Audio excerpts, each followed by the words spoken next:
सबसे and unit. Okay, glucose सबसे and unit है, इससे छोटा यूनिट नहीं है, ठीक है। कार्बोहाइड्रेट का कन्वर्ट हो जाएगा ग्लूकोज में, फिर आता है कौन, प्रोटीन आता है। वो तो अच्छा, मुझे एक बात बता दो महिमा, आपको ये चीज पता है कि नहीं कि कार्बोहाइड्रेट क्या होते हैं, प्रोटीन क्या होते हैं, फैट क्या होते हैं? अगर आपको यस सर, पता है तो ओके प्लीज। आपको, ओके, अगर आपको कोई भी डाउट है इसमें तो एक बार पूछ लो, मैं इसको एक्सप्लेन कर देता हूँ कि क्या होता है कार्बोहाइड्रेट, क्या होता है प्रोटीन, क्या होता है फैट। क्या ऑलरेडी क्लियर है चीज? Okay yes. ओके, तो हम बात कर रहे हैं प्रोटीन की, ठीक है। तो अब बात करते हैं कि प्रोटीन किस में कन्वर्ट हो जाएगा, अमीनो एसिड में कन्वर्ट हो जाएगा, अमीनो एसिड। ए लिख देता हूँ, अमीनो एसिड, ठीक है। वैसे फैट आता है, ये जो कंपोनेंट है ना, ये मेजर कंपोनेंट है खाने की। अगर कोई आपसे पूछ ले कि आप जो कुछ भी खाते हो उसमें मेजर कंपोनेंट क्या है, तो क्या है बताओ? Carbohydrate, protein, fat. बोलो क्या क्या है आपके खाने में sir, major component? Carbohydrate, wait protein, fat. और फैट, ठीक है। अच्छा, कार्बोहाइड्रेट कन्वर्ट हो जाएगा किसमें, ग्लूकोज में। सबसे छोटा यूनिट कौन हो गया, ग्लूकोज। और प्रोटीन कन्वर्ट हो जाएगा अमीनो एसिड में। और बताओ फैट होगा कन्वर्ट किसमें, आपका फैटी एसिड प्लस ग्लिसरॉल में, ठीक है। फैट कन्वर्ट हो जाएगा फैटी एसिड प्लस ग्लिसरॉल में। यहाँ तक क्लियर? कोई डाउट, कोई कंफ्यूजन, कोई दिक्कत हो तो पूछो फटाफट। नो सर, कोई डाउट नहीं है। ओके, अब देखो मैं स्मॉल इंटेस्टाइन का यहाँ पे एक स्ट्रक्चर बनाता हूँ। देखो मान लो ये स्मॉल इंटेस्टाइन की बॉल हो गई, ठीक है, क्या हो गई, बॉल। मैं क्या लिख देता हूँ यहाँ पे, बॉल ऑफ स्मॉल इंटेस्टाइन, ठीक है। अच्छा, इसके ऊपर एक छोटे छोटे से स्ट्रक्चर होते हैं, छोटे छोटे, ठीक है। इनको क्या बोलते हैं हम? इनको बोलते हैं बिलाई। क्या बोलेंगे बताओ, नाम क्या है इनका? बिलाई। इनका काम क्या है वो भी हम देखेंगे, पहले नाम देख लेते हैं, ठीक है। और इन बिलाई के ऊपर बहुत छोटे छोटे स्ट्रक्चर होते हैं, बिलाई के ऊपर। इनको क्या बोलते हैं, माइक्रो बिलाई। यहाँ तक क्लियर? कोई डाउट, कोई कंफ्यूजन? नो ये सर। देखो, जो आपकी इंटेस्टाइन की बॉल है, स्मॉल इंटेस्टाइन की बॉल, उसके ऊपर जो finger like projection, like finger like, देख सकते हो आप, है ना, फिंगर लाइक प्रोजेक्शन, इनको बोलते हैं बिलाई। और उनके ऊपर छोटे छोटे हेयर लाइक प्रोजेक्शन, उनको बोलते हैं माइक्रो बिलाई। यहाँ तक कोई दिक्कत नहीं है? अच्छा, अब देखो, ये जो बिलाई और माइक्रो बिलाई है, इनका काम क्या है? इनका काम है एब्जॉर्प्शन की सरफेस को बढ़ाना। क्या बढ़ाना बताओ? एब्जॉर्प्शन की सरफेस को बढ़ाना। बोलो जरा, क्लियर है कि नहीं? सरफेस को एब्जॉर्प्शन की सरफेस को बढ़ाना। हाँ बिल्कुल। अब मुझे बताओ, जितनी ज्यादा सरफेस होगी उतना ही ज्यादा एब्जॉर्प्शन होगा, राइट? Yes sir. है ना भाई, जितनी ज्यादा, एक बताओ, मान लो ये हमारे पास एक हो गई सरफेस, ठीक है। ये हो गई सरफेस, ठीक है। और एक ये वाली सरफेस हो गई। मुझे बताओ, फर्स्ट वाली से एब्जॉर्प्शन ज्यादा होगा या सेकंड वाली से एब्जॉर्प्शन ज्यादा होगा? फर्स्ट वाली से सर एब्जॉर्प्शन ज्यादा, सेकंड। सेकंड वाली। क्यों? क्योंकि सेकंड वाला सरफेस एरिया ज्यादा है। तो ये जो बिलाई और माइक्रो बिलाई है वो क्या कर रहे हैं, सरफेस एरिया को बढ़ाने का काम कर रहे हैं, मतलब एब्जॉर्प्शन सरफेस को बढ़ा रहे हैं। अब देखो, मैं कुछ इस जो कुछ भी है यहाँ तक देखो, कोई डाउट, कोई कंफ्यूजन नहीं है। देखो स्टूडेंट टेस्ट टाइम में हमने क्या क्या देखा, एक और चीज समझो कि जो चीज भी हमने बताई यहाँ पे, देखो हमने ये चीज देखी कि हमने कार्बोहाइड्रेट का कर देंगे, प्रोटीन का कर देंगे, डाइजेशन फैट का कर देंगे। कार्बोहाइड्रेट को भी छोटे पार्ट में तोड़ देंगे, प्रोटीन को भी तोड़ देंगे, फैट को भी तोड़ देंगे। तो ये सारे काम कौन करेगा, एंजाइम करेंगे। बताओ कौन करेगा? अलग अलग एंजाइम। एंजाइम आएंगे, एंजाइम। और वो जो एंजाइम प्रेजेंट होते हैं वो होते हैं इंटेस्टाइनल जूस में। उसका नाम क्या है,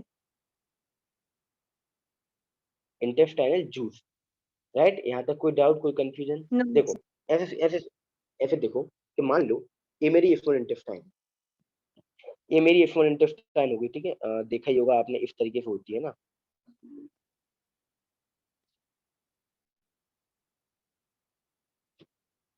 ये स्मॉल इंटेस्टाइन हो गई इस तरीके से स्ट्रक्चर, ठीक है। अब इस स्मॉल इंटेस्टाइन से कुछ जूस निकलता है, एक फ्लूइड निकलता है, ठीक है। और ये जो फ्लूइड है उसको क्या बोलते हैं, इंटेस्टाइनल जूस। बताओ, तो अगर कोई पूछे इंटेस्टाइनल जूस क्या है, तो आप क्या बोलोगे? The juice secreted by intestine, glands of intestine is called intestinal juice. तो बताओ इंटेस्टाइनल जूस क्या है? इंटेस्टाइन की जो ग्लैंड्स है वो जो जूस सीक्रेट करती है, फ्लूइड सीक्रेट करते हैं, उसको इंटेस्टाइनल जूस कहते हैं। यहाँ तक कोई डाउट, कोई confusion? No sir. No. Okay, और इसी इसमें होता क्या है बताओ, इंटेस्टाइनल जूस में क्या होता है?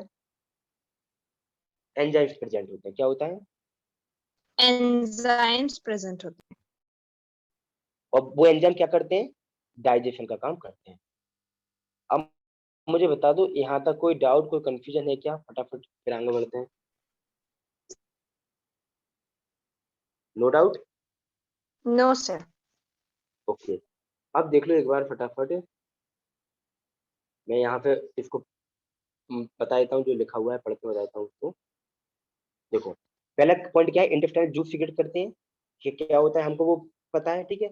एंजाइम क्या करते हैं, इंटेस्टाइनल जूस में क्या होते हैं, एंजाइम होते हैं। और एंजाइम क्या करते हैं, कार्बोहाइड्रेट को ग्लूकोज में कन्वर्ट कर देते हैं, फैट को ग्लिसरॉल और फैटी एसिड में कन्वर्ट कर देते हैं, और प्रोटीन को अमीनो एसिड में कन्वर्ट कर देते हैं। और जो बॉल है इंटेस्टाइनल जूस में क्या होते हैं, माइक्रोबिलाई प्रेजेंट होते हैं। तो एक एक पॉइंट क्लियर है यहाँ तक? Yes, sir. कोई डाउट? ओके, चलो अब हम बात करते हैं लार्ज इंटेस्टाइन की, ठीक है। देखो, लार्ज इंटेस्टाइन की बात करने से पहले मैं बता देता हूँ कि लार्ज इंटेस्टाइन होती कहाँ है, कैसी होती है, क्या होता है इसमें, उसकी बात कर लेते हैं, ठीक है। देखो, इसका नाम क्या है, लार्ज। लार्ज का मतलब क्या है, ये बड़ी होगी। किस में बड़ी होगी, लेंथ में बड़ी नहीं होगी। लेंथ तो इसकी छोटी होती है, बट एक इसकी जो चौड़ाई होती है ना, उसमें बड़ी होती है, राइट। स्मॉल इंटेस्टाइन कैसी होती है, थोड़ी सी नैरो होती है, और ये थोड़ी सी वाइड होती है। यहाँ तक क्लियर है? तो बताओ, लार्ज इंटेस्टाइन को क्यों बोल रहे हैं लार्ज? तो मत सुनना कि इसकी लेंथ ज्यादा होती है, ये लार्ज क्यों है बताओ। रीजन क्या है लार्ज इंटेस्टाइन को लार्ज बोलने का? हेलो, आवाज आ रही है मेरी? Yes, sir.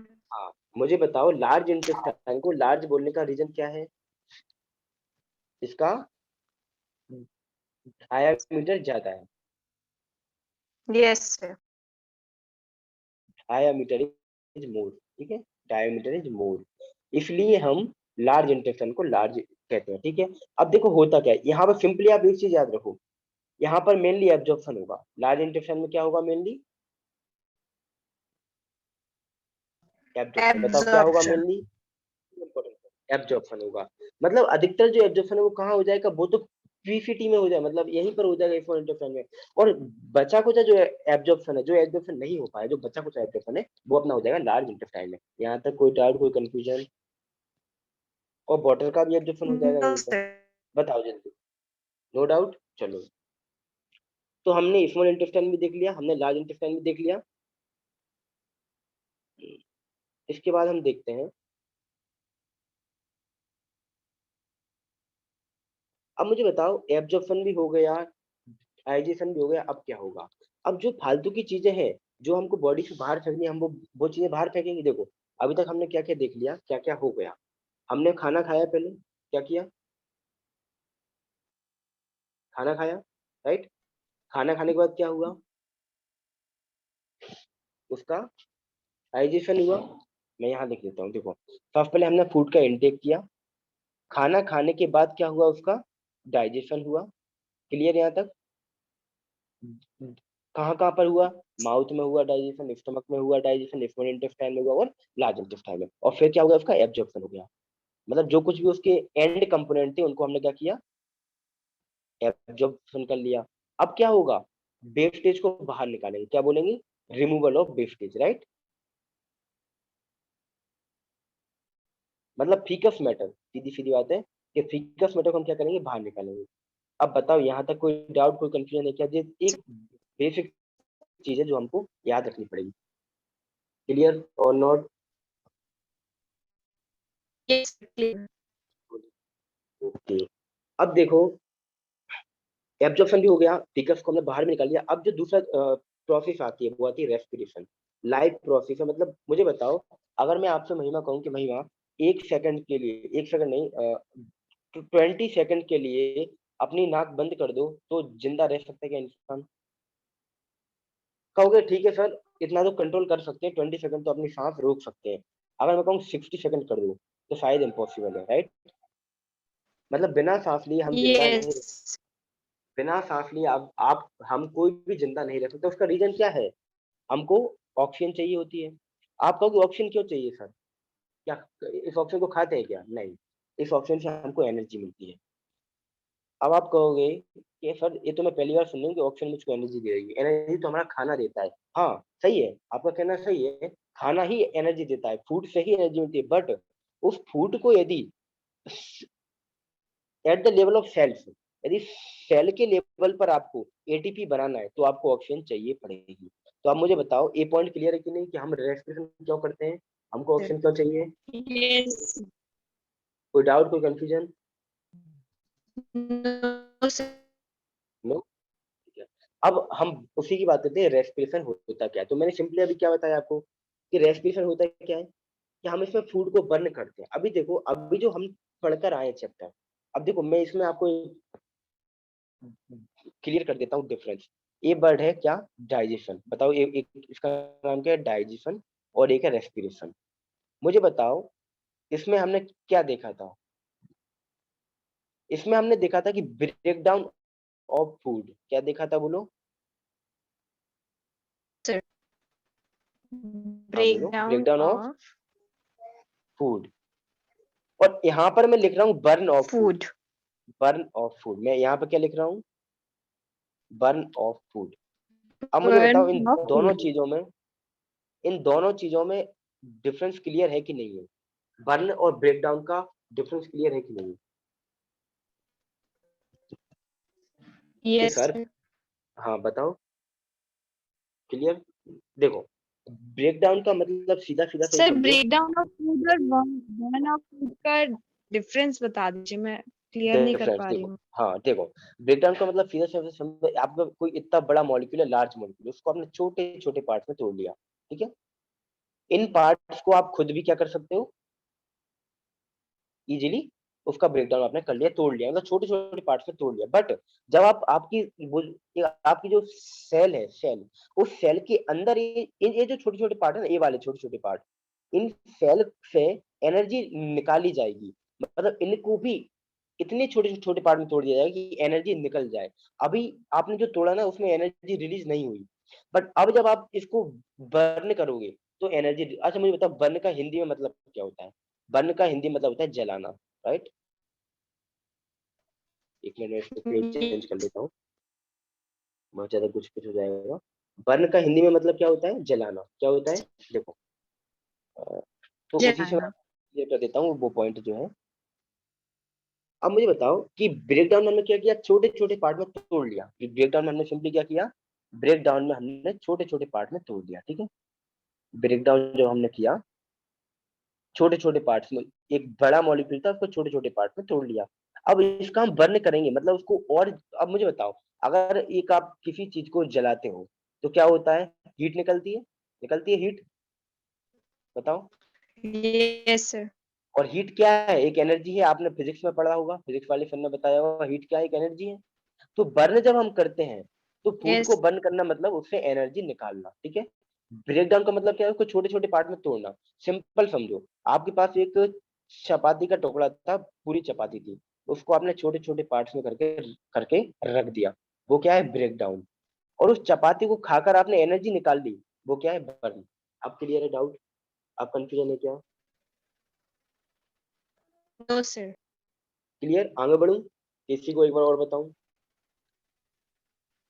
No sir, clear हो गया। क्लियर है? अब मैंने आपको जो बताया था कि रेस्पिरेशन में हमें करना क्या होता है, उसके बारे में थोड़ी सी बात कर लेते हैं। देखो, रेस्पिरेशन में क्या बताया कि क्या होगा? बर्न होगा, फूड बर्न होगा। तो बताओ, क्या एनर्जी रिलीज होगी? Yes sir. क्लियर?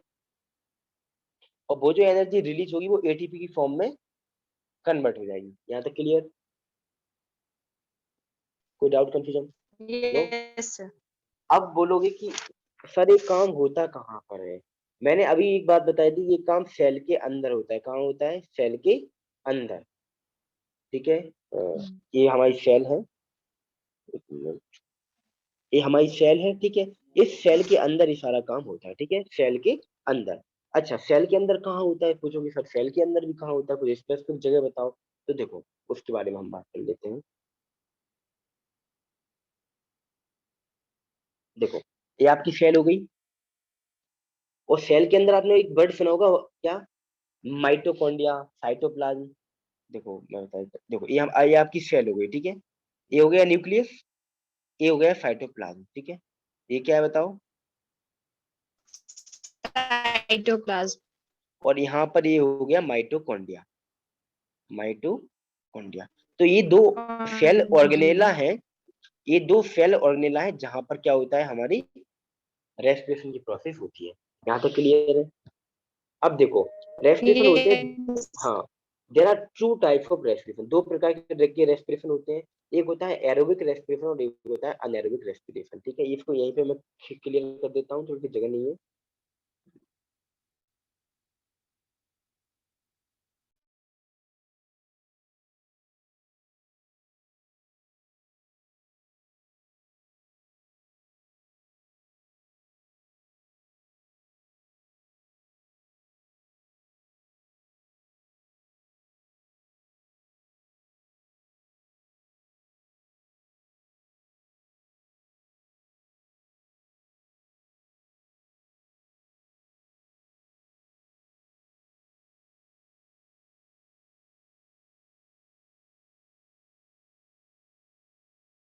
मैं तो यहाँ पे देखो, हम बात करते हैं एरोबिक रेस्पिरेशन की। ठीक है, फिर हमें रेस्पिरेशन के टाइप देखे थे कि एरोबिक रेस्पिरेशन कौन सा होता है, अनएरोबिक। बताओ एरोबिक का मतलब क्या है? एयर।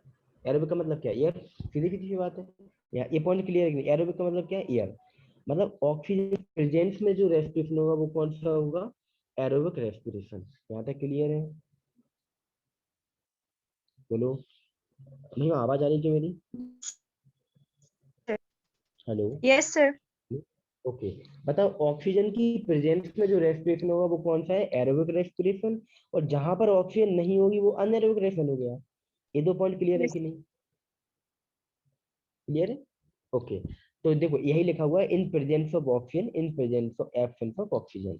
अब देखो मुझे बताओ, जब एरोबिक रेस्पिरेशन होता है तो ऑक्सीजन का यूज होता है, यहाँ पर एनर्जी ज्यादा निकलती है। वो क्यों ज्यादा निकलती है, कैसे ज्यादा निकलती है, वो मांग में देखेंगे। अभी इतना सिंपली याद रखो कि एरोबिक रेस्पिरेशन में एनर्जी ज्यादा रिलीज होती है। क्लियर है यहाँ तक?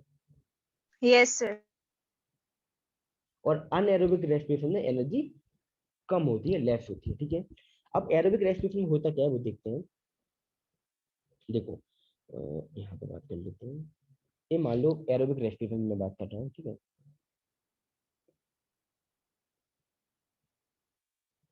देखो यहाँ पर जो आपका ग्लूकोज है, ठीक है, आपका एरोबिक रेस्पिरेशन में जो ग्लूकोज है वो क्या करेगा? CO2 और वाटर में कन्वर्ट हो जाएगा। मतलब एंड जो रहेगा वो CO2 रहेगा। बताओ ये जो CO2 है वो क्या है? इसका नाम बताओ CO2 का। CO2 का नाम बताओ, याद है कि नहीं है? पक्का होगा ये तो याद। हेलो, मेरी आवाज आ रही है क्या? नहीं आ रही है?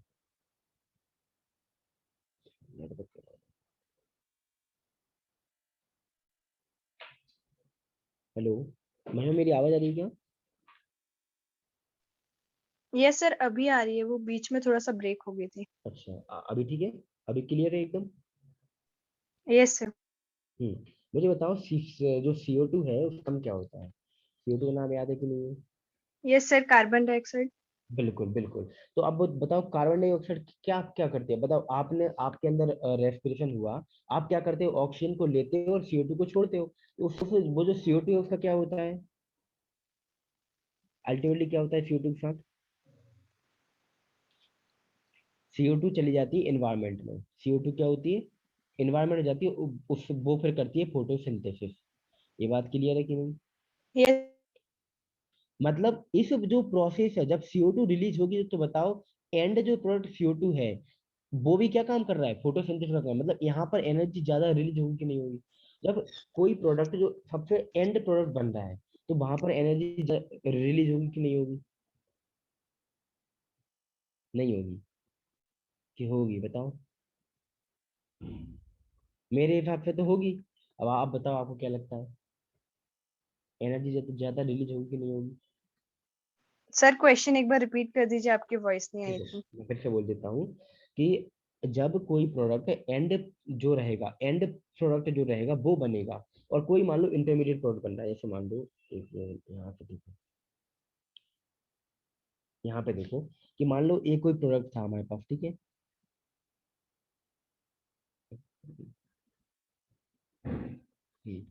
एक कोई ऑब्जेक्ट था हमारे पास, ये था। ठीक है, अब इससे कुछ बना और इससे बन गया एंड प्रोडक्ट CO2। अब बताओ, अगर इस हम CO2 तक जाएंगे, उस टाइम एनर्जी ज्यादा निकलेगी या फिर इस इंटरमीडिएट में एनर्जी ज्यादा निकलेगी? फर्स्ट तक जाएंगे तब एनर्जी ज्यादा निकलेगी या सेकंड तक एनर्जी ज्यादा निकलेगी? अभी भी क्वेश्चन क्लियर हुआ कि नहीं हुआ? नहीं हुआ। देखो, कोई एंड प्रोडक्ट जब बनता है तो उससे एनर्जी ज्यादा रिलीज होती है। जो हम रेस्पिरेशन करते हैं, जब रेस्पिरेशन करते करते हम एंड प्रोडक्ट तक पहुंच जाते हैं तो एनर्जी ज्यादा रिलीज होती है। ठीक है, ये पॉइंट याद करके रखना। तो एरोबिक रेस्पिरेशन में इसलिए एनर्जी ज्यादा रिलीज होती है क्योंकि हम उसमें क्या करते हैं, रेस्पिरेशन करते करते एंड प्रोडक्ट पहुंच जाते हैं। अब मुझे बताओ, यहाँ तक कोई कोई पॉइंट, कोई डाउट है क्या, कोई कंफ्यूजन है क्या? No sir. Aerobic respiration, anaerobic respiration clear है यहाँ तक? ठीक है। Yes sir. अब मैं बात करता हूँ कि देखो एरोबिक रेस्पिरेशन वही चीज है। देखो मैंने अब इसमें जो कुछ भी मैं बताऊंगा वो फिर मैं रीड करूंगा क्योंकि सारी चीज एक्सप्लेन कर चुका हूँ मैं ऑलरेडी। देखो मैंने क्या बोला था कि जो ग्लूकोज है वो सबसे पहले इसमें कन्वर्ट होता है पायरुविक एसिड में। ये क्या हो गया, इंटरमीडिएट हो गया। ये क्या हो गया, इंटरमीडिएट हो गया। और फिर कन्वर्ट हो जाता है CO2 और H2O में। यहाँ तक के लिए ये क्या होगा, एंड प्रोडक्ट होगा। ये एंड प्रोडक्ट होगा। ये बात मैं ऑलरेडी कर चुका हूँ एक्सप्लेन। ठीक है, और कहाँ होता है, माइटोकॉन्ड्रिया में होता है। ये बात भी मैं एक्सप्लेन कर चुका हूँ। यहाँ तक कोई डाउट, कोई कंफ्यूजन नहीं है? No sir. फिर बात करते हैं अनएरोबिक रेस्पिरेशन की। देखो अनएरोबिक रेस्पिरेशन का होता है साइटोप्लाज्म में होता है। अनएरोबिक रेस्पिरेशन कहाँ होगा, साइटोप्लाज्म में होगा। ठीक है, तो बताओ एरोबिक कहाँ पर होता है, माइटोकॉन्ड्रिया में। और अनएरोबिक कहाँ होगा, बोलो? आवाज नहीं आ रही मेरी। या फिर आपको लग रहा है सर आप तो बोलते जाओ, मुझसे क्वेश्चन वोश्चन ज्यादा मत करो, ऐसा कुछ है क्या? No sir. ऐसे ही है? नहीं कि सर आप तो क्या कितने क्वेश्चन कर रहे हो, बोलते जाओ फटाफट, ऐसा? नो सर, क्वेश्चन तो भी बताओ पूछिए। फिर फटाफट। तो बताओ एरोबिक कहाँ पर होता है, माइटोकॉन्ड्रिया में। और माइटोकॉन्ड्रिया में। एरोबिक कहाँ होता है, साइटोप्लाज्म में। माइटोकॉन्ड्रिया क्लियर है? Yes sir. चलो अब देखो, ये वाला जो चार्ट है वो मैं एक्सप्लेन कर चुका हूँ ऑलरेडी, फिर भी एक बार और बता देता हूँ। ठीक है, देखो सबसे पहले ग्लूकोज से कन्वर्ट, ग्लूकोज जो है उससे बनेगा कौन, पायरुविक एसिड एंड एनर्जी क्या बनेगी, पायरुविक एसिड। और कुछ थोड़ी बहुत एनर्जी निकलेगी। ठीक है, मतलब देखो रेस्पिरेशन में एनर्जी हर स्टेप में निकलनी है। एनर्जी तो आपकी हर स्टेप में आपको मिलेगी। ठीक है, फिर अगर ऑक्सीजन है, अगर आपके पास ऑक्सीजन है तो क्या होगा, वो यदि ऑप्शन है तो ये जो पायरुवेट जाएगा किसमें, माइटोकॉन्ड्रिया में, और हो जाएगा एरोबिक रेस्पिरेशन, और बन जाएगी CO2 और वाटर, और एनर्जी ज्यादा निकलेगी। अगर ऑप्शन नहीं है तो क्या होगा, बन जाएगा लैक्टिक एसिड, एनर्जी कम निकलेगी। इतना बात क्लियर है? कोई डाउट, यस कोई सर। कंफ्यूजन? यहाँ तक कोई डाउट नहीं है? No sir. ओके, अब देखो, अब हम अपन लोगों की बात कर लेते हैं, ह्यूमंस की बात कर लेते हैं। अच्छा, ह्यूमन की बात करने से पहले एक बात करनी पड़ेगी कि अगर हम ह्यूमंस की बात करें, सबसे पहले बताओ, आप जब एयर को अंदर लेते हो तो वो एयर कहाँ से अंदर लेते हो? ये ये कोई इंसान का चेहरा हो गया। ज्यादा अच्छी पेंटिंग मुझे आती नहीं है तो मैं ऐसे ही बना पाऊंगा। ठीक है, अब देखो मतलब मैं जो एक्सप्लेन करना चाह रहा हूँ वो देखो कि ये क्या हो गया, नोज हो गया। ये क्या हो गया, नोज। नहीं हो गया। अब देखो ये मोज जाके जो नोज है वो कहाँ पहुंच जाएगी, फेरिंग्स में पहुंचेगी। और फेरिंग्स से जाएगा ये कहाँ पर, साउंड बॉक्स के थ्रू ट्रैकिया में। बताओ इसका नाम क्या है, फेरिंग्स है। रेड पेन से कर लेते हैं, फेरिंग्स। ठीक है, इसका नाम क्या है, ट्रैकिया। आवाज आ रही है, नहीं आ रही है? Yes sir. Hello? Yes sir, आपकी आवाज पूरी क्लियर है। हाँ, क्लियर है। चलो तो फिर बताओ सबसे पहले क्या है, नोज। फिर नोज के बाद क्या आ गया, फेरिंग्स। फेरिंग्स के बाद क्या आ गया, ट्रैकिया। नोज, फेरिंग्स और ट्रैकिया, यहाँ तक क्लियर है? ठीक यस है, सर। ओके। अब देखो मुझे बताओ, नोज आप देखोगे कभी आईने के सामने खड़े होकर देखना इस तरीके से नोज को फाड़ के, ऐसे मतलब ऐसे देखो, ये आपके क्या है, दो नोज है, ठीक है, दो नेजल कैविटी है। आज देखो यहाँ पे छोटे छोटे से हेयर्स होते हैं नाक में, छोटे छोटे से हेयर्स होते हैं। वो हेयर्स क्यों होते हैं? वो हेयर्स इसलिए होते हैं ताकि आप जब सांस ले रहे हो तो जो एयर पार्टिकल्स के साथ जो थोड़ा बहुत धूल वगैरह आ गई, वो यहीं पर रुक कर रह जाए, वो अंदर न जा पाए। यहाँ तक क्लियर? Yes sir. तो जो आप नोज होती है वो यहाँ पर जो हेयर्स होते हैं क्या करते हैं, वो यहाँ पर धूल वगैरह को ट्रैप कर लेते हैं, ठीक है। फिर नेजल कैविटी आई, उसके अंदर क्या हुई, नेजल कैविटी वो क्या करेगी, आपका जो एयर का टेम्परेचर है, आप मुझे बताओ आपकी बॉडी का कितना होता है टेम्परेचर, याद है कि नहीं? बॉडी का टेम्परेचर कितना होता है? नहीं है यार, 37 डिग्री सेल्सियस, याद किया होगा? अगर नहीं किया तो याद कर लो कि जो हमारी यस। ह्यूमन बॉडी होती है ना, उसका जो ऑप्टिमम टेम्परेचर होता है, जो रेंज होती है, वो कितना होता है, 37 डिग्री सेल्सियस, ठीक है। ह्यूमन बॉडी का टेम्परेचर कितना होता है, 37 डिग्री सेल्सियस, याद हो गया? 37 डिग्री सेल्सियस। इसको याद करके रखना है, ठीक है। अब देखो, ह्यूमन बॉडी का टेम्परेचर कितना होता है, 37 डिग्री सेल्सियस। अब मुझे बताओ आपके एनवायरमेंट में जो एयर है, कभी आप देखोगे जब गर्मियों का मौसम है तो एयर का क्या है, बहुत ज्यादा गर्म है ना, एयर का टेम्परेचर बहुत ज्यादा है। लेकिन जब ठंडों का मौसम है तो क्या होगा, एयर बहुत ठंडी है। तो जब वो आपके अंदर जाएगी तो क्या होगा, उसके टेम्परेचर को आपके अकॉर्डिंग क्या करना पड़ेगा, बोलो, आपके अकॉर्डिंग लेकर आना पड़ेगा, राइट? ज्यादा क्लियर है? नहीं है? यस एक बार और बताऊं क्या, कि जब एयर बाहर की एयर सर, एक अंदर बार और बता दीजिए। अ, यहाँ पे देखो, ये तो क्या हो गया, हमारी नोज हो गई, ठीक है, नोज पूरा ए ए एनवायरमेंट हो गया। अब बाहर की एयर जब अंदर जाएगी, बताओ इसका जो टेम्परेचर है वो क्या है, ज्यादा हो सकता है, कम भी हो सकता है। जैसे अभी हम देख रहे हैं, अभी जो टेम्परेचर वो ज्यादा है, राइट? अब ज्यादा है तो क्या करना पड़ेगा, इसको करना पड़ेगा, मतलब अपनी बॉडी का जितना टेम्परेचर उतना ही इसका टेम्परेचर करना पड़ेगा। ये बात क्लियर है कि नहीं? यस हमारी सर। बॉडी के अकॉर्डिंग इसका टेम्परेचर करना पड़ेगा, ठीक है। तो ये जो नेजल कैविटी का काम क्या है, टेम्परेचर को नॉर्मल करना। यहाँ तक क्लियर? Yes sir. उनका क्या काम है बताओ, नोज के हेयर्स का क्या क्या काम है? ताकि वो डस्ट को वहीं रोक ले, अंदर ना जाने मैंने दे। अभी बताया, वो बिल्कुल बिल्कुल सही है, हाँ बिल्कुल सही।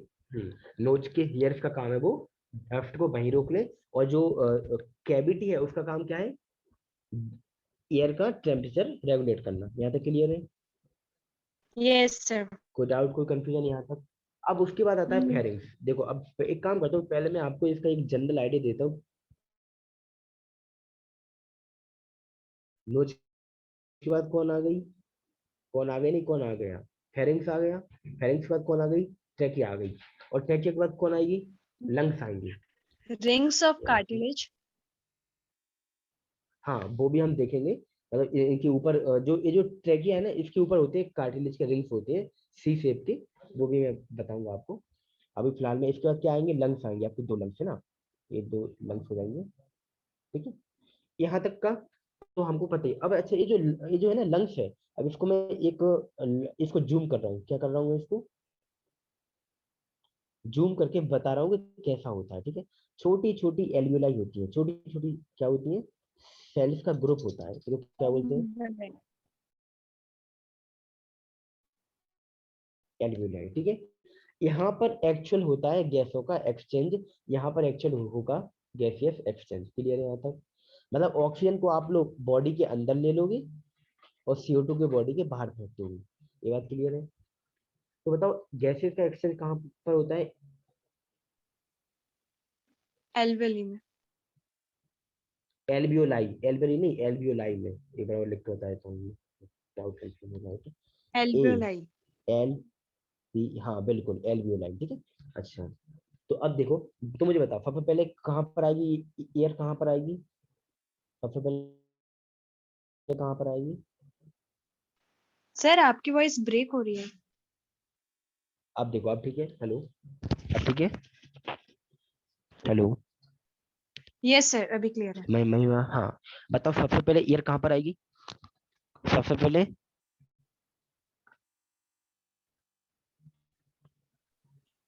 नहीं आ रही मेरी आवाज। सबसे पहले ईयर आएगी नोज में, फिर कहाँ पर जाएगी?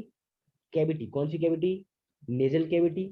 फिर कहाँ पर जाएगी? फेरिंग्स में, फिर ट्रैकिया में, फिर लंग्स में। ये बात क्लियर है? कोई डाउट, यस कोई सर। कंफ्यूजन? आगे बढ़ो। Yes sir. चलो, अब देखो ईयर, अब देखो इस फेरिंग्स का क्या काम है? ये जो फेरिंग्स दिख रहा है इसका काम क्या है? अब मैंने जब हम वो पढ़ रहे थे एक बार और मैं इसको एक्सप्लेन कर चुका हूँ। जब हम फूड वाला सिस्टम पढ़े थे कि फेरिंग्स क्या है? कॉमन पैसेज है फूड एंड एयर के लिए। Pharynx is a common passage for food and air. Pharynx is a, बोलो क्या है फेरिंग्स? फेरिंग्स क्या है? कॉमन पैसेज है फूड और एयर के लिए। यहाँ तक क्लियर है? Yes sir. ये जो ट्रैकिंग है उसका काम क्या है? देखो अब आप बोल रहे थे ना कि कार्टिलेज के रिंग होते हैं, बिल्कुल। ट्रैकिया में होते हैं कार्टिलेज के रिंग, ठीक है। अब देखो इस तरीके से यहाँ पे मैं इसको बना के दिखाता हूँ। ये बन गई मेरी ट्रैकिया, ठीक है। इसमें इस तरीके से रिंग होते हैं कार्टिलेज के। ये रिंग होती है कैसे? अब इसको देखो, इस टाइप से है ये, इस टाइप से। ये क्या है? ये एक अल्फाबेट है, इसका नाम क्या है? सी, राइट।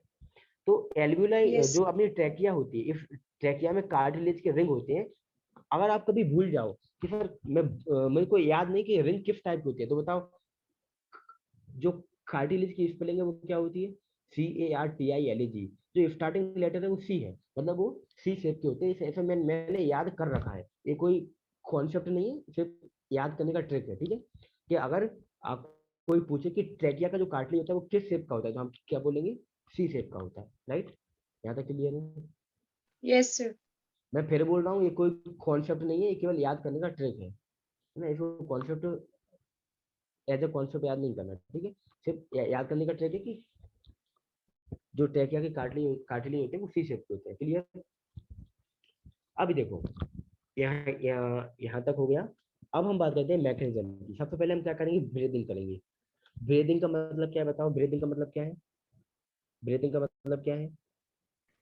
सर सांस लेना। बिल्कुल, सांस लेना। मतलब ईयर को अंदर लेना और ईयर को बाहर छोड़ना। जो अच्छी वाली ईयर है उसको अंदर लेना और फालतू की मतलब खराब वाली ईयर को बाहर छोड़ना, ठीक है, राइट। Yes sir. क्या मैं सही हूँ? बोलो। महिमा बोल रही है सर आप जल्दी जल्दी बोलो, 5 बजने वाले हैं और कुछ भी पढ़ना है। चलो तो फिर जल्दी नो जल्दी सर। बोलते हैं। देखो ब्रीदिंग, हाँ, ब्रीदिंग का सीधा सीधा मतलब क्या होता है? रेस्पिरेशन। मतलब क्या? एयर को अंदर लेना और बाहर निकालना। एयर कौन सी एयर? ऑक्सीजनेटेड एयर, मतलब जिसमें ऑक्सीजन ज्यादा है। मैं बोल रहा हूँ, मैंने फिर बोल रहा है ऑक्सीजन ज्यादा है। ज्यादा का मतलब क्या है? देखो आप जो एयर अंदर लेते हो ना उसमें ऑक्सीजन भी है, CO2। मेरे को बताओ, आपने एनवायरमेंट वाला जो चैप्टर पढ़ा होगा उसमें पढ़ा होगा एयर का एयर में कौन कौन सी गैसेस होती है। आपने पढ़ा होगा 21% ऑक्सीजन होती है ना, 0.3% CO2 होती है, 71% नाइट्रोजन होती है, है ना। इसको याद किया होगा, पढ़ा क्या होगा, अच्छे से याद कर रखा होगा, राइट। तो यस आप सर। जो अंदर लेते हो उसमें ऑक्सीजन ज्यादा होती है, ठीक है। यहाँ तक क्लियर है? एक यस सर। बहुत बड़े कॉन्सेप्ट वाली बात है, पता है। अब अधिकतर हम लोग क्या याद करते हैं कि हम लोग ऑक्सीजनेटेड एयर अंदर जिसमें ऑक्सीजन होती है। मैं बोल रहा हूँ ऑक्सीजन उसमें ज्यादा होती है, ठीक है। तो हमने उस एयर को अंदर लिया। अब अंदर जो कुछ भी हुआ वो हो गया। और जो फालतू के अंदर जिसमें जिस एयर में CO2 ज्यादा थी, जिस एयर में CO2 ज्यादा थी उसको हमने बाहर फेंक दिया। ये बात क्लियर है यहाँ तक? कोई डाउट कंफ्यूजन नहीं है यहाँ तक? No sir. अब देखो इसके नीचे चलते हैं, पहले हम थोड़ा सा नीचे चल के बात करते हैं। देखो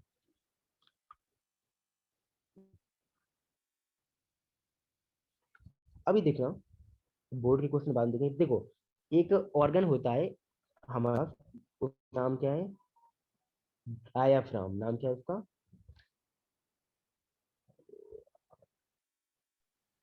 इस डायाफ्राम। तरीके इस तरीके से होता है, उसका नाम क्या है? डायाफ्राम, ठीक है। अब देखो जब ये इसमें कंट्रैक्शन होगा ना तो क्या होगा? ये फ्लैट हो जाएगा। जब इसमें कंट्रैक्शन होगा तो क्या होगा? ये फ्लैट हो जाएगा। ये clear है? जब जब भी इसमें कंट्रैक्शन होगा ये फ्लैट हो जाएगा। तो कंट्रैक्शन, और उस टाइम होगा इंस्पिरेशन। शायद थोड़ा सा अभी क्लियर नहीं हो पा रहा होगा, एक बार एक्सप्लेन करता हूँ तब क्लियर होगा। मुझे बताओ, मैंने बोल दिया इंस्पिरेशन का मतलब क्या है, एयर को अंदर लेना, इन मतलब अंदर, इन मतलब क्या होता है, अंदर में। इन मतलब होता है अंदर लेना, ठीक है। तो इंस्पिरेट, इसका मतलब क्या हुआ, इंस्पिरेट, इंस्पिरेट मतलब हो गया अंदर लेना, मतलब एयर को अंदर लेना। तो जब जब भी इसमें कंट्रैक्शन हुआ, किस में, बताओ किसकी बात चल रही है, बात चल रही है डायफ्राम डायफ्राम। की। हाँ, जब जब भी डायफ्राम में कंट्रैक्शन होगा, ये रहा हमारा डायफ्राम, ठीक है। जब भी इसमें कंट्रैक्शन होगा तो क्या होगा, इंस्पिरेशन होगा, ये बात क्लियर है कि नहीं। Yes sir. अब बताओ, इसमें कंट्रैक्शन होगा तो इंस्पिरेशन होगा, और जब इसमें रिलैक्सेशन होगा तो क्या होगा, एक्सपिरेशन होगा, राइट। Yes sir. जब इसमें रिलैक्सेशन होगा तो एक्सपिरेशन होगा, यहाँ तक क्लियर है। यस बाहर सर। एक चिड़ियों की आवाज बहुत आ रही है, चलो आने दो, आने दो। मेरी आवाज तो आ रही है ना, यस सर, आपकी आवाज क्लियर है।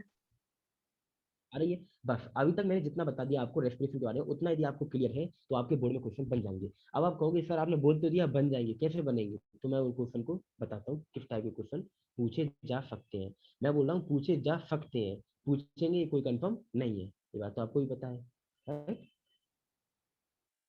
अब देखो, हाँ देखो, एक क्वेश्चन तो सीधा सीधा सा मुझे बताओ, अगर वो पूछ सकता है कि what is respiration and what are the types of respiration, पूछ सकता है, तो बोलो आप क्या लिखोगे, रेस्पिरेशन क्या है। The process in which the cells of an organisms obtain energy by combining oxygen and glucose is called respiration, and it involves बिल्कुल, breathing also. हाँ, आपने जो याद किया है या फिर कॉपी में से देख के जो कोई भी आपने अभी आपने बोला है वो एकदम सही बोला है, ठीक है। अब इसको आप बोर्ड के हिसाब से याद करके रखो, बाकी मैंने जो आपको कंसेप्चुअल जो चीज बताई वो आपको एक्सप्लेन हुई कि नहीं हुई, वो उसमें कोई डाउट Yes है sir. क्या, है ना। Sir clear है। बाकी हाँ, हमारा एग्जाम बोर्ड का एग्जाम है, हमको कॉन्सेप्ट क्लियर करने के बाद चीजों को रटना ही पड़ेगा, ये बात तो क्लियर है। Yes sir. और बायोलॉजी तो एक ऐसा सब्जेक्ट है कि कॉन्सेप्ट आप क्लियर कर सकते हो, लेकिन कॉन्सेप्ट क्लियर करने के बाद भी आपको कुछ चीजों को रटना पड़ेगा। आप जब एक्सप्रेशन करोगे तो एक्सपायर्ड ईयर में कौन ज्यादा होगा, ऑक्सीजन ज्यादा होगा या CO2 ज्यादा होगी, बताओ जरा। Sir oxygen. एक्सपायर्ड ईयर की बात कर रहा हूँ, जो आप बाहर छोड़ोगे, जो आप बाहर निकालोगे, expired year, Sir CO2. CO2 ज्यादा होगी। ये चीज आपको याद करनी ही पड़ेगी कि हम जो इंस्पायर्ड ईयर होती है उसमें ऑक्सीजन ज्यादा होती है, और जो एक्सपायर्ड ईयर होती है उसमें CO2 ज्यादा होती है। कोई डाउट, कोई कंफ्यूजन यहाँ तक। No sir. अब वो पूछ सकता है what are the difference between aerobic respiration and anaerobic respiration, right. अब बताओ, एरोबिक में हमने क्या देखा था, इसमें ऑक्सीजन का यूज होता है, इसमें ज्यादा एनर्जी रिलीज होती है, इसके एंड जो प्रोडक्ट है वो CO2 और वाटर होते हैं, देखा था। ये कहाँ होता है, ये माइटोकॉन्ड्रिया के अंदर होता है। ये 4 पॉइंट यदि याद है तो 4 पॉइंट आपके क्लियर हो गए। एक आप बोल दोगे the process, the process of respiration in which oxygen is used, aerobic respiration. बोलो हो गए 5 पॉइंट, कोई डाउट, कोई कंफ्यूजन। Yes sir. इसी तरीके से आप उसका बोल दोगे, यहाँ तक कोई डाउट, कोई कंफ्यूजन। No sir. अब फिर और वो क्या पूछ सकता है ज्यादा से ज्यादा, वो पूछेगा if what are the stages of respiration.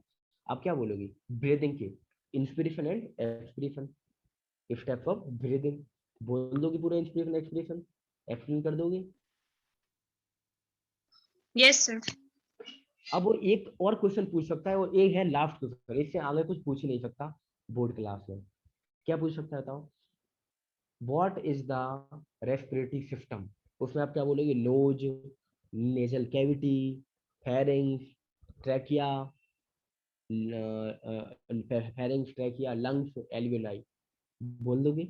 और मैंने जो ऊपर आपको डायग्राम बनाया है, देखो ये आप देख रहे होगे कितना खराब सा बनाया है ना, मेरी पेंटिंग ज्यादा अच्छी नहीं है इसलिए ऐसा है। आपको अच्छे से इसको याद करके जाना है, आपकी बुक में देखना और उसको पूरा याद कर लेना एकदम, इसी तरीके का जो है डायग्राम आप एग्जाम में बनाकर आओगे। यहाँ तक कोई डाउट, कंफ्यूजन।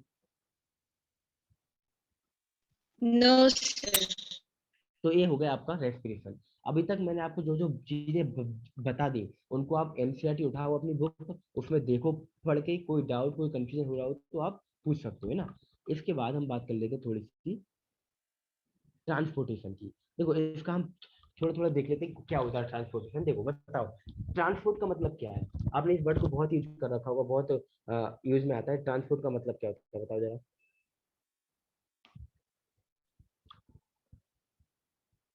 नहीं पता? कि सर आप बता दो फटाफट। मुझे नहीं पता, ऐसा है क्या?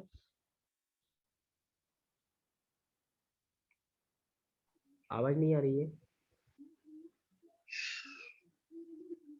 इस बार। अब तो मैं बोर हो चुकी हूँ, 1 घंटे हुआ जा रहा है, मुझे नींद आने लगी। अब तो आप एक काम करो, फटाफट खत्म यस करो सर। क्लास, ऐसा है क्या? सर ठीक है। ट्रांसपोर्टेशन का मतलब एक जगह हाँ से दूसरी जगह जाना सर, व्हीकल से या फिर बिल्कुल सही, अपने। बिल्कुल सही है। तो ट्रांसपोर्टेशन का मतलब एक जगह से दूसरी जगह जाना। वैसे ही हमारी बॉडी में भी ट्रांसपोर्टेशन होता है, ये आपको पता है। कैसे होता है ट्रांसपोर्टेशन? बहुत सारी चीजें हैं। मुझे बताओ, ऑक्सीजन आपके एल्वियोलाई में आ गई, वहां से कहाँ तक जाएगी? टिश्यू तक जाएगी। भाई ऑक्सीजन जो थी वो आप कहाँ आ गई थी? आपके एल्वियोलाई में आ गई। ठीक है, वहां से कहाँ जाएगी?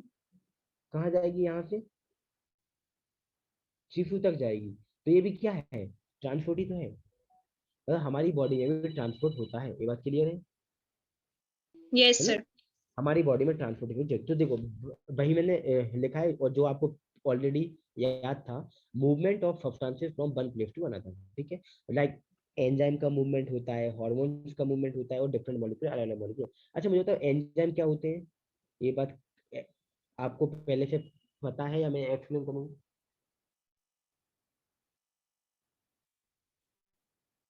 एंजाइम नहीं पता? मैं बताऊं क्या? देखो आपकी बॉडी में कोई भी रिएक्शन हो रही है, तो उसको रिएक्शन को कुछ उसकी प्रोसेस को, उसके रेट को बढ़ाने के लिए कुछ चीजें होती हैं, उनको बोलते हैं एंजाइम। मतलब सीधी याद रखो कैटलिस्ट। आपने केमिस्ट्री में पढ़ रखा होगा कैटलिस्ट के बारे में। तो वैसे ही आपकी ह्यूमन बॉडी के अंदर, आपकी बॉडी के अंदर जो कुछ भी रिएक्शन चल रही है ना, उनको बोलते हैं हम क्या, मतलब उनके कैटलिस्ट को क्या बोलते हैं? एंजाइम बोलते हैं। ज्यादा क्लियर है यस सर। ना? तो बताओ एंजाइम का मतलब क्या होता है? कैटलिस्ट। सीधा सीधा मतलब क्या हो गया? कैटलिस्ट। कैटलिस्ट। कोई डाउट कोई confusion? No doubt. No sir. अभी अभी के लिए इतना ही याद रखो। जब आप 11th क्लास में यदि इन केस बायोलॉजी लेते हो, तो कैटलिस्ट एंजाइम को पूरा पढ़ेंगे हम। एंजाइम क्या होते हैं, कितने टाइप के होते हैं, क्लासिफिकेशन क्या है, इनहिबिशन क्या है, मैकेनिज्म क्या है, सारी चीजें पढ़ेंगे। फिलहाल में इतना याद रखो कि एंजाइम का मतलब क्या है? कैटलिस्ट। क्लियर है यहाँ तक? Yes sir. हार्मोन, हार्मोन्स की बात करते हैं। देखो हार्मोन क्या होते हैं? कुछ ऐसे, ऐसा हाँ, एक ऐसा सब्सटेंस होता है हार्मोन, जो क्या करता है? आपकी बॉडी को रेगुलेट करता है। सीधा सीधा बात। आप मुझे बताओ कभी आपकी बॉडी में जो कुछ भी काम हो रहा है ना, उसको रेगुलेट करने के लिए चीजें होती है दो। एक होता है आपका ब्रेन वगैरह, है ना, इसको बोलते हैं हम क्या? Neural system. ठीक है, न्यूरल सिस्टम। और एक होता है आपका एंडोक्राइन सिस्टम, होते हैं हॉर्मोन्स। ठीक है, मतलब हॉर्मोन्स क्या है? हॉर्मोन्स आपकी बॉडी को रेगुलेट करने वाले सब्सटेंस है। ये बात क्लियर है? Yes hormone, sir. हार्मोन आपकी बॉडी को रेगुलेट करने वाले सब्सटेंस होते हैं। यहाँ तक कोई डाउट कंफ्यूजन नहीं है? No sir. ठीक है। अब हम बात करेंगे कि हमारी बॉडी में जो ट्रांसपोर्ट होता है वो कौन करता है? वो करता है सर्कुलेटरी सिस्टम। बताओ इस वर्ड का नाम क्या होता है? मतलब ये वर्ड क्या होता है? सर्कुलेशन। बहुत जगह पढ़ रखा होगा आपने सर्कुलेशन। आपने ये भी चीज अपने स्कूल में पढ़ रखी होगी कि ये वाला कुछ ग्रुप में आया है, इसको क्या कर दो? सर्कुलेट कर दो। ये वाला जो पेपर आया है, ये वाले क्वेश्चन आए, इनको क्या कर दो? सर्कुलेट कर दो। इसका मतलब क्या होता है सर्कुलेट का? जरा बताओगे? जो आप जानते हो, जो आप यूज में लेते हो, उसका मतलब बताओ। सर्कुलेशन का मतलब क्या होता है? सीधा सीधा क्या सर है कि एक एक इंसान से दूसरे इंसान तक भेजना, एक जगह से दूसरी जगह भेजना, सीधा है ना? सर्कुलेट करना, राइट? Yes sir. है ना? वैसे ही हमारी बॉडी के अंदर जो कुछ भी चीजें हैं, मतलब एंजाइम हो गए, हार्मोन हो गए, बाकी और भी चीजें, उनको एक जगह से दूसरी जगह भेजने का काम किसका है, बोलो किसका, किसका है भेजने का काम, सर्कुलेटरी सिस्टम का है, सर्कुलेटरी किसका है बताओ, सिस्टम। सिस्टम का। अब इसमें क्या क्या आते हैं वो देखो, मुझे बताओ खून, खून के बारे में तो सबने पढ़ ही रखा हुआ, इसको हिंदी में खून बोलते हैं खून, और इंग्लिश में बोलते हैं ब्लड, क्या बोलते हैं ब्लड, इसके बारे में सबको याद ही होता है ब्लड क्या होता है ना। तो ये जो फ्लूइड है जो चीजों को ले जाने का काम करता है वो कौन है, ब्लड, कौन हो गया, ब्लड। ब्लड। ब्लड क्या करेगा, एक जगह से दूसरी जगह चीजों को लेकर जाएगा, ठीक है। अब कैसे लेकर जाएगा, तो कुछ पाइप्स होते हैं, क्या होते हैं कुछ, क्या होते हैं कुछ पाइप, इन पाइप को पाइप। बोला जाता है वेसल्स, इन पाइप को क्या बोलते हैं vessels. Vessels. Standard word use करेंगे हम स्टैंडर्ड वर्ड यूज करेंगे, ठीक है। ये जो वर्ड है ना पाइप, ये सिर्फ एक्सप्लेन करने के लिए है, ठीक है। आपको स्टैंडर्ड वर्ड यूज करना है वेसल्स। तो कुछ वेसल्स होती है, उनमें क्या होता है, उनकी उनके अंदर क्या भरा होता है बताओ, वेसल्स के अंदर भरा होता है क्या, ब्लड, क्या भरा होता है, ब्लड। ब्लड। वेसल्स के अंदर होता है ब्लड, और वो क्या क्या करता है, एक जगह से दूसरी जगह चीजों को लेकर जाता है, ठीक है। अब मुझे बताओ कि अगर किसी वेसल में ब्लड भरा हुआ है, अगर उसको फ्लो करना है तो क्या चाहिए, फ्लो करने के लिए उसको चाहिए कि उसको कोई पीछे से क्या करे, पुश करे, धक्का दे, है ना, तो वो आगे जाएगा, राइट। अगर ब्लड यस। में कोई पीछे से धक्का देगा तो वो आगे जाएगा। तो वो जो धक्का देने का काम है वो कौन कर रहा है, हमारा हार्ट करता है। Heart is a pumping organ, heart कौन सा ऑर्गन है, heart is a pumping organ, ये दिख रहा है हार्ट, दिख गया heart, heart is a yes. Pumping organ, ठीक है। हम उस हार्ट की बात कर रहे हैं जो हमारी बॉडी में ब्लड को सर्कुलेट करने का काम करता है। हम वो वाले बात नहीं कर रहे हैं, हार्ट दिल विल वो सब बातें बाहर की है, हम बात कर रहे हैं हमारे चैप्टर की, ठीक है। तो यहाँ पर जो हार्ट का काम है वो क्या है, ब्लड को पंप करना, राइट। बाकी का जो काम है हार्ट का वो अलग है, फीलिंग्स इमोशन वो अलग चीज है। यहाँ पर हम बात कर रहे हैं हमारी चैप्टर की, जिसका नाम है सर्कुलेटरी सिस्टम, मतलब हार्ट की बात कर रहे हैं। हार्ट क्या है, एक पंपिंग ऑर्गन है। यहाँ तक जो मैंने बताया वो क्लियर हुआ कि नहीं हुआ, सर क्लियर है। क्लियर है। तो हमने बताया कि ये जो हमारे पास चीज क्या है, एक है ब्लड, एक है ब्लड वेसल्स और एक है हार्ट, ठीक है। अब हम पहले देखेंगे ब्लड, ठीक है। अब मुझे बताओ ब्लड जो है आपका वो कैसा होता है, फ्लूइड होता है या कैसा होता है, सॉलिड होता है या एयर टाइप का होता है, कैसा होता है ब्लड, ब्लड कैसा होता है, आवाज सर नहीं आ रही, लिक्विड टाइप होता है। कैसा, फ्लूइड टाइप होता है, ऐसा बोल रहे हो। Yes sir. हाँ, तो blood is a fluid connective tissue, यहाँ पर देखो जो फर्स्ट पॉइंट है वो क्या दिख रहा है, blood is a fluid connective tissue, ठीक है। ब्लड फ्लूइड होता है, ठीक है। और इसका काम क्या है, मैं पूरी चीजें एक्सप्लेन कर चुका हूँ ऑलरेडी, तो फटाफट हम देख लेते हैं। इसका काम क्या है, ट्रांसपोर्ट डिफरेंट सब्सटेंसेस, ठीक है। अब इसका किस किस चीजों से ये बना होता है हम उसकी बात करते हैं, ठीक है। देखो सबसे पहले देखता हूँ मैं ब्लड के बारे में, मैंने क्या किया, थोड़ा सा निकाला ब्लड, ठीक है। कहाँ से निकाला वो बात अलग है, मैंने ये निकाल लिया ब्लड इसमें, ठीक है, इस वाले इसमें निकाल लिया ब्लड, ठीक है। और सॉरी सॉरी सॉरी, ब्लड होता है रेड, ठीक है, तो मुझको रेड ब्लड निकालना पड़ेगा, नहीं तो अभी आपके अंदर क्वेश्चन आ जाएगा कि सर ब्लड ब्लैक ब्लैक कहाँ से आ गया, है ना। ये रेड कलर का क्या हो गया, ब्लड हो गया, ठीक है। ये क्या है,